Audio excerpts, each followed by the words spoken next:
John and Tracy, an unbelievable night. We took off just after 5 o'clock heading east into Iowa, and you can see how lightly it is raining here in Omaha. That's about how light it was raining when we first got on the road. But 30 minutes and 30 miles later, everything changed. The rain gave way to wind, the wind gave way to hail, and then all of it gave way to tornadoes that tonight have left one family without a home.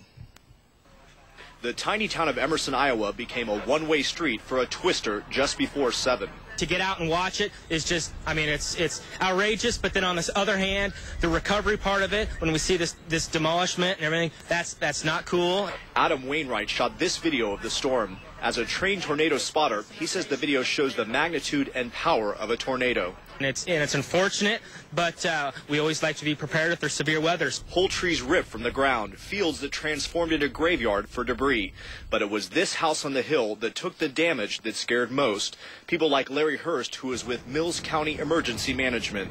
Well, just think of what the people are going through that have gone through the situation, and of course 2 small children and everything else. It had to be quite an event, scary event for them. Friends say a father and 2 kids hid in a tub when the storm hit. Thankfully, everyone is okay, except their house. Whole windows blown out, walls turned into rubble.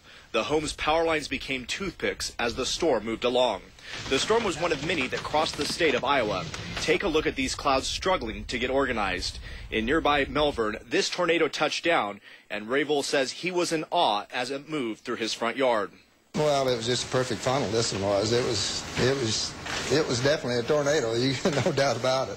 Adam Wainwright has seen a lot in his time chasing tornadoes. It's amazing. I mean, this is my 4th tornado that we've actually chased, and it's just invigorating. I mean, he's captured all of the storms on video, but he admits there is something very different in seeing the storm come alive on a movie screen than the view these people must have had as the monstrous rotating cloud approached.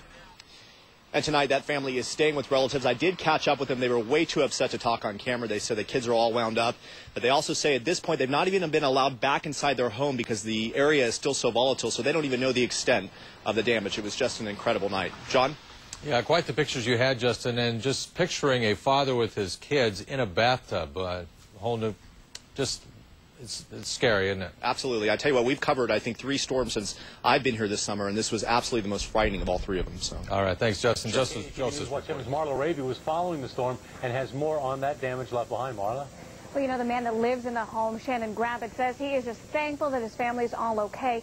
You know, just minutes after we arrived at the home, he, his fiancée, and their 2 children, a 3-year-old and a 9-month-old, who were all in the home at the time, went ahead and went somewhere to stay safe. Now, the damage left by the tornado surrounds their home. Everywhere you look, you can see something that was tossed about by the storm. As you see there, parts of the roof were ripped away. The ground is littered with branches and snapped trees. Metal silos were shredded, and pieces there you could see were wrapped around trees, boards, and wood from the home, just tossed about all around the property. Now, cars, as you see right here, were also pushed into each other. You can see the damage there, pretty severe there. Now, Shannon Gravitt does tell us his family went down into the basement of that home right there about 5 minutes before the storm hit. He describes the experience. Noisy. I mean, just a kind of a loud roar. Scary? Had to have been scary. Yeah, I guess I was more worried about the kids at the time, so. And then to come out and see this, could you feel when you're in the basement that this is happening around you? Or? Yeah, I knew it was pretty bad. Maybe not this bad, but I knew there was going to be quite a bit of damage. So. Yeah, and Shannon does tell us he and his family are all doing okay. They're safe. Pretty shaken up by the whole experience, but not hurt. Well, that is good news. And Marla, you saw their house, and then you looked around in the neighborhood. Any damage to any other houses in the area? You know, that's what I thought was really interesting. There wasn't much damage surrounding the area. It really seemed as though the house was just right in the middle of the path of the storms. Nothing much to the north or to the south of it was really damaged at all, just the house and what was in front of it. All right, very fortunate there. Thanks, Marla. Absolutely, you're welcome. Well, 2 storm chasers saw the tornado from the moment it started developing on Highway 59 south of Emerson. Right, they were less than a mile away from it. Tonight, Steve Stark and Jay Mahoney, in their own words, on the trail of a tornado. Yeah, we hadn't even crossed railroad tracks to get out of Emerson yet, and we just parked right on the viaduct up top up there, probably about less than a mile away from it at that time, and it was just sitting there hanging out. It was just picking up intensity and strength, and you can just see the debris flying around the base of that. And as it hits over this farmhouse, and it just keeps on going, and it knocks down the power lines. Debris is scattered all over. It was widening pretty much as it was going across 59 there. It's got to be at least a good mile or so long of destruction path they left behind. So it was almost calm where we were, and out on the top of the bridge, about a mile, less than a mile from where the tornado was. It's kind of cool.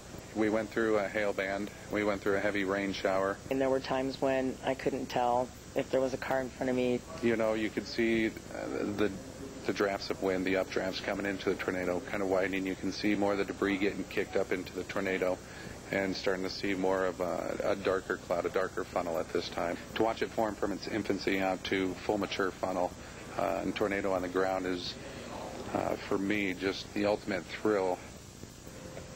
Out there in the elements.